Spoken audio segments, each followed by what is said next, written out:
Et je vous jure, j'ai vraiment essayé, hein. Non, la véritable question, c'est de savoir est-ce qu'ils ont vraiment tenté de faire quelque chose avec cette série. Parce que là,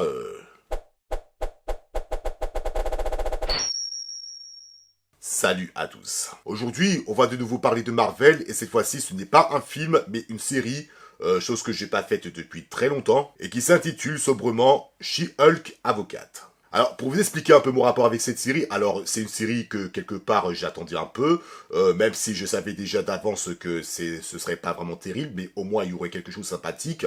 Et c'est le cas, mais il n'y a pas beaucoup de trucs qui me sont sympathiques. La première raison pour laquelle cette série a attisé un peu ma curiosité, c'est parce que She-Hulk, c'est un personnage que je connaissais à l'époque où le jeu Marvel vs Capcom 3 était sorti. Et pendant un moment, je me suis dit, attends, mais She-Hulk, ça existe? Bon, après, je me suis un peu intéressé aux comics, donc j'ai feuilleté quelques pages vite fait, mais sans pour autant aller très loin. Et quand on a annoncé qu'une série Disney Plus allait sortir, bah du coup, vous doutez bien, j'avais une petite hype, malgré que le trailer ait montré quelques CGI très moche, parce que, disons-le tout de suite, chez Hulk, c'est pas toujours ça, niveau effets spéciaux en tout cas. On est parti sur une série comics qui ne présente pas grand-chose d'héroïque. On s'était dit que ce serait une série également judiciaire, puisque, n'oublions pas, le personnage principal, Jennifer Walters, c'est une avocate de base, mais qui, un jour, suite à un accident de voiture, elle était en compagnie de Bruce Banner, et pour des raisons que je peux pas vous dire de tête, elle est devenue She-Hulk, parce que son sang a été mêlé avec celui de Bruce Banner, parce que n'oublions pas, Bruce Banner, c'est Hulk. Et donc voilà, vous connaissez la chanson, au moindre stress et au moindre énervement,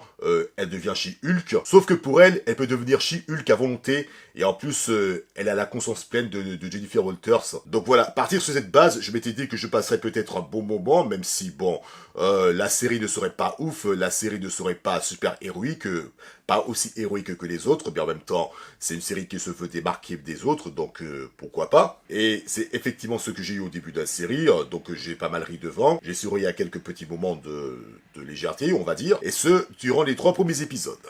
Allez, soyez gentils. 4. Et malgré que j'ai réussi à regarder l'intégralité de la saison 1, enfin, on peut pas vraiment parler de la saison 1, c'est même pas sûr qu'ils vont faire la saison 2, vu la catastrophe que serait cette série. Non, je recommence. En fait, oui, pour dire les choses clairement, cette série est une véritable catastrophe. Bon, pas entièrement catastrophique, comme je dis, mais c'était pas ouf. Il y en a certains qui sont arrêtés au milieu de la saison, et je les comprends parfaitement. Ah oui, et pendant que j'y pense, pour ceux qui se demandent pourquoi je fais pas de critique d'un épisode par semaine, bah déjà parce que ce format ne m'intéresse pas trop, donc j'ai pas trop le temps. Et surtout, bah, j'ai pas que ça à foutre. Bref, commençons par parler des points positifs, à commencer par le personnage principal, Jennifer Walters. Ou plutôt, son interprète, à savoir Tatiana Maslany. Je trouve que vraiment, elle fait une bonne Jennifer Walters, même si bon, son personnage est vraiment écrit comme un pied. Mais niveau casting, je trouve qu'elle est plutôt bien choisie. Elle a vraiment la gueule d'être une avocate qui subit pas mal de déboires, qui subit pas mal de quiproquos, par rapport au fait qu'elle doit se changer en She-Hulk, ou qu'elle redevienne Jennifer Walters. Je sais pas pour vous, mais le simple fait qu'on lui demande de se retransformer en Jennifer Walters quand elle est en état de She-Hulk, j'ai trouvé ça plutôt mignon. Je sais pas comment vraiment vous l'expliquer, mais en tout cas, Tatiana Maslany, elle est vraiment un bon choix, et d'après ce que j'ai vu dans les comics, elle semble assez fidèle à la Jennifer Walters du matériau d'origine. En tout cas, en apparence. Bon, après, je te dis pas, quand elle devient chez Hulk, par contre, oui, là, c'est vraiment un autre monde parce que les CGI sont vraiment moches. L'animation ainsi que les CGI sont vraiment très moches. Mais bon, il y a quand même quelques plans que j'ai plutôt bien appréciés, qui sont plutôt beaux à voir. Bon, je vais pas vous cacher que j'ai apprécié des plans avec elle. Le problème surtout, c'est son écriture. Parce qu'il y a des moments où elle se conduit comme une conne. Il y a des aventures avec elle qui n'ont pas vraiment lieu d'être. Ensuite, il y a vraiment du dialogue qui sont vraiment du niveau maternel. En plus, le fait qu'elle prise le 4ème mur, bah ça n'aide pas vraiment apparemment. Et pour parler rapidement du 4ème mur, bon, on a déjà vu ce procédé avec Deadpool. Je crois que c'est la seule série de films où on voit un personnage briser le 4ème mur. Et là, dans cette série, alors autant on peut comprendre que ça peut servir de propos pour l'aspect comique, mais la plupart du temps, quand elle brise le 4ème mur, je sais pas, des fois je m'imagine avec elle, elle me tape mon épaule pour me dire « Oh regarde, il y a Buisson qui est en train de chier sur le toit. » Vraiment, c'est vraiment d'une lourdeur, mais il y a quand même quelque chose que j'ai apprécié avec le 4ème mur, c'est que, bon, dans le dernier épisode, ils le font vraiment, mais je vous explique pas pourquoi pour l'instant. Mais bon, de manière générale, ce procédé est vraiment lourd, c'est vraiment répétitif, c'est vraiment abusif. Et au lieu de rendre la série comique avec ça, bien au contraire, ils l'ont rendu encore plus lourdingue. Après, concernant les personnages, bah, il n'y a pas vraiment grand chose à raconter, donc je pense vous avoir tout dit sur le personnage principal. On peut remarquer notamment la présence de Bruce Banner, toujours interprété par Mark Ruffalo, qui a apparu le temps de, disons, un épisode et demi. Et mis à part qu'il a servi de prétexte pour la présence de She-Hulk, bon, il n'a pas servi à grand chose, franchement. Et déjà, le prétexte en lui-même, c'est tiré par les cheveux. Bon, dans les comics, je sais qu'elle s'est fait tirer par un gangster. Et du coup, pour la soigner, c'est Bruce Banner qui transfuse son sang. Et suite à ça, elle est devenue She-Hulk. Et là, dans la série, il a suivi d'un accident de voiture pour qu'elle devienne She-Hulk. Bon, déjà, j'ai pas trop compris le délire, étant donné que de base, Hulk ne saigne pas. Ou encore, il était en état de Bruce Banner. Je me rappelle plus comment ça s'est passé. Je vais pas refaire tous les épisodes. Mais bref, là où je veux dire, c'est que Bruce Banner, vraiment, il a vraiment servi de prétexte pour la présence de She-Hulk. Et voilà, ça s'arrête là. Et après, il y a eu qui d'autre encore? Il y a l'Abomination qui a déjà paru dans le premier film de Hulk. Enfin, le seul film de Hulk à ce jour. Il est interprété par Tim Roth, un acteur que j'apprécie beaucoup. Si vous êtes un aficionado des films de Tarantino, ce nom doit vous dire quelque chose. Après, je peux pas vraiment vous en dire davantage sur ce personnage parce que je n'ai pas vu le film solo de Hulk, de la raison pour laquelle il me laisse pantois par moment. Mais voilà, ça se sent que l'acteur, lui, il a vraiment pas envie de jouer ce personnage, ce qui donne un résultat aux F. Et enfin, la série sur le gâteau, vous l'avez certainement vu dans les teasers, Daredevil, le retour de Matt Murdock. Oui, le même Daredevil qui a joué dans la série de Netflix, qui est excellente d'ailleurs, je vous la recommande. Et voilà, je pense qu'on a fait le tour des personnages tellement les autres sont des putains de figurants. Je vois pas vraiment leur utilité dans l'intrigue. Il y en a certains qui sont OSEF, il y en a certains qui sont vraiment guignols, il y en a certains qui sont là, ils sont là pour le chèque. En fait, c'est même pas ça qui dérange, c'est que pour des personnages qui sont censés être supportifs, je sais pas, soit ils surjouent, soit bon, je sais pas, ils présentent des attitudes qui les rendent antipathiques. Après, bon, les déroulements des épisodes de manière générale, bon, je suis un peu déçu par rapport à certains points. Par exemple, là où je m'attendais à ce que ce soit une série judiciaire, bon, au lieu de ça, ils ont préféré se concentrer plus sur le côté tranche de vie, notamment quand on s'intéresse à la vie de Jennifer Walters, de s'intéresser au quotidien de l'avocate, de s'intéresser aux problèmes de cœur de Jennifer Walters, qui soi-disant se veut indépendante, mais par contre, elle a quand même des problèmes affectifs. Bon, sur cette idée-là, pourquoi pas, sauf que il y a tout un épisode, je vous spoilerai pas vraiment, mais il y a vraiment un épisode où vraiment ils insistent lourdement là-dessus. Et pareil, il y aura un autre épisode où elle va aller à un mariage de sa connasse de copine, de camarade de classe, je sais pas comment il s'appelle, mais bon, on s'en fout. Et là, pareil, ça a vraiment été d'une lourdeur. Je vois pas vraiment ce que ça a à faire dans l'intrigue de She-Hulk. Bon, certes, on suit son quotidien, mais bon, ça aurait pu se passer de manière plus divertissante, mais là, c'est même pas le cas. Ah oui, et j'ai oublié un autre personnage, c'est-à-dire une super vilaine, bon, qui est un peu Osef, qu'on a vu dans le tout premier épisode, soit la première personne que She-Hulk dégomme. Bon, déjà, le combat en soi, c'est de l'être absolu, que ce soit en termes de cadrage, que ce soit en termes de mise en scène, que ce soit en termes de quoi encore... bref. Et autant j'apprécie l'actrice parce qu'elle a joué dans The Good Place, qui est une excellente série de Netflix. Franchement, je la recommande vraiment. Et autant dans cette série, bon, déjà, le jeu d'acteur, c'était pas vraiment terrible.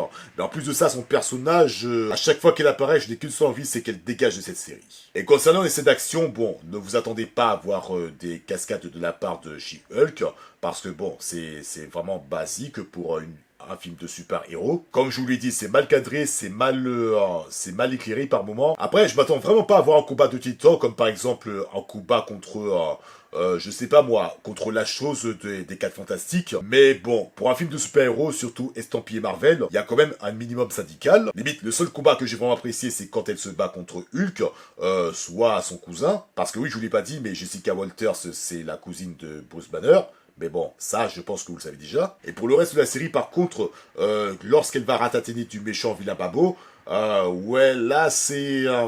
j'ai pas grand chose à dire, tellement c'est quasiment inexistant. Donc voilà, je pense que c'est le moment où je vais entrer dans la partie spoil. Mais avant, il y a un point positif que j'ai pas vraiment abordé tout à l'heure. Il y a le générique de fin que j'ai trouvé vraiment sympa. Parce que, étant donné que le caractère de cette série est juridique, enfin, soi-disant juridique, même si ça reste quand même un film de super-héros, enfin, une série de super-héros, excusez-moi. Le générique de fin est présenté comme des croquis qu'on dessine sur du papier layout. Comme si c'était un gars qui faisait des croquis sur un procès en cours, dont on n'a pas le droit de filmer. Ça, franchement, j'ai trouvé ça vraiment cool. J'aime particulièrement le moment où le portrait de Jennifer Walters est dessiné, et ensuite, on l'efface et on le superpose avec le portrait de She-Hulk. Et voilà, au moins ce procédé artistique, j'ai trouvé vachement sympa. Donc voilà, c'est tout ce que j'ai à dire pour l'instant de cette série. Et sans plus tarder, on va passer à la partie spoil. Et attention, partie spoiler, c'est parti. Ok, ce que je vais vous dire n'est pas un scoop. Alors, vous savez déjà que plus la série avance et plus les épisodes s'empirent. Même si encore une fois, le début j'ai apprécié, mais sans plus, je pense notamment à l'altercation entre Hulk et She-Hulk. La première interaction entre Blonsky et Jennifer Walters, bah, j'ai trouvé ça plutôt sympathique. J'avoue, j'ai pas mal rigolé. Il y a même une autre scène où il y avait, je sais pas si c'était dans le deuxième ou le troisième épisode, mais il y a une toute petite scène, mais bon, je me rappelle pas, ça concerne le collègue de Jennifer Walters quand elle est dans son ancien cabinet d'avocat, qui était censé sortir avec une star, mais en vrai, c'était une elfe qui s'amusait à foutre le dawa partout où elle passe. Et voilà, je pense que c'est tout ce que j'ai retenu de positif de cette série. Et maintenant, il y a plusieurs choses qui me dérangent. Alors, c'est pas tant les CGI dégueulasses, on a déjà abordé ce point précédemment. Ce n'est pas non plus le fait qu'elle twerk avec une autre star de la chanson, parce que, bon, j'ai pas vu la scène en question, et honnêtement, je m'en fous. Et c'est même pas le fait que son dernier conclu, enfin, bien avant Daredevil, bon, on va y revenir après, qu'il a plaqué parce que, bon, quand elle est en état de Jennifer Walters, ça a été la débandade pour lui, parce que quand elle était en She-Hulk, il a vraiment la trique, vraiment. Enfin, il avait pas vraiment la trique, enfin si, mais bon, vous avez compris, façon de parler. Et ce n'est pas non plus son mariage à la con qui n'a servi strictement à rien. Je ne parle même pas de son dernier petit ami en date, que Jennifer Walters a rencontré lors du mariage en question. Mais ça encore, j'ai pas compris à quoi ça a servi. Et ça encore, c'est vraiment un autre problème. Non, le détail qui m'a vraiment cassé le derche, c'est la manière dont ils ont utilisé Daredevil dans cette série. Bon, pour rappeler un peu le contexte, Daredevil, c'est un personnage charismatique de la série Marvel, qui surtout a été sublimé par la série de Netflix. Il est cool, il sait se battre, il arrive à détecter les présences des personnes, et ce malgré sa cécité. Il a des personnages supportifs qui, eux, servent vraiment à quelque chose, ainsi que d'autres super-héros et d'autres super-vilains, le Punisher et le Caïd en tête. Et c'est sans compter la fabuleuse prestation et le charisme de Charlie Cox. Bref, Daredevil, la série, ainsi que le personnage éponyme, sont certes très sombres, mais justement, c'est ça qui les rend attachants. Le Daredevil de She-Hulk est devenu un tel bouffon que toutes les scènes d'action le comprenant, surtout lorsqu'il se bat aux côtés de She-Hulk, parce que au début, quand il est apparu dans le tribunal, c'était plutôt sympathique. J'ai retrouvé le charismatique Matt Murdock de la série de Netflix. Mais là, quand il endosse son costume de Daredevil, alors déjà, le costume, je veux même pas en parler, tellement les couleurs sont vraiment criardes. Alors pour ceux qui ne savent pas, les couleurs jaune et rouge, ce sont les couleurs originales du Daredevil du comics. Enfin, lorsqu'il est apparu pour la première fois. Et même si le but de ce nouveau Daredevil, c'est de se détacher par rapport à ce qui a été fait avant, le fait qu'il y ait un changement de couleur, ça peut être en rapport avec ce qui s'est passé dans la saison 3 de Daredevil. Enfin, je vais pas vous spoiler pour ceux qui n'ont pas vu. Alors, autant je comprends les tensions, mais le truc, c'est qu'ils ont utilisé exactement le même costume, alors qu'ils ont très bien pu utiliser une autre couleur beaucoup moins criarde, tellement les anciennes couleurs sont vraiment ringardes, surtout par rapport au design à la finition du costume. Mais voilà, il n'y a pas un gars qui, parmi ceux qui ont fait les costumes, il ne s'était pas dit que ça va peut-être faire criard pour un personnage comme Daredevil. Bon, dans les bandes dessinées ça a fonctionné peut-être, mais dans la série, non, pas du tout. Choisissez autre chose. Et en plus, bon, je vous l'ai déjà dit, Daredevil, franchement, il aurait pu être là, mais bon, ça n'aurait servi à rien. Bon, certes, il y est apparu dans un autre film Marvel que je vous dirai pas, mais là, c'était plutôt sympathique. Et encore une fois, la première fois qu'il est apparu au tribunal, ça passait encore. Là, il transpirait vraiment la classe. Mais voilà, quand il entre avec She-Hulk, alors, je veux bien qu'ils aient un plan cul tous les deux, mais voilà, après, à la fin, ils ont lourdement insisté pour qu'elle sorte avec Matt Murdock. Tout ça parce que She-Hulk a encore brisé le quatrième mur, encore une fois. Elle a même été traversée le menu du plateforme de streaming Disney+. Alors, autant, ça, c'était plutôt une bonne idée, mais voilà, je sais pas pourquoi, mais ça... C'est apparu un peu tard, surtout par rapport à tous les épisodes qui n'ont servi à rien. Mais bon, cette partie-là, on verra plus tard. Finissons-en avec Daredevil.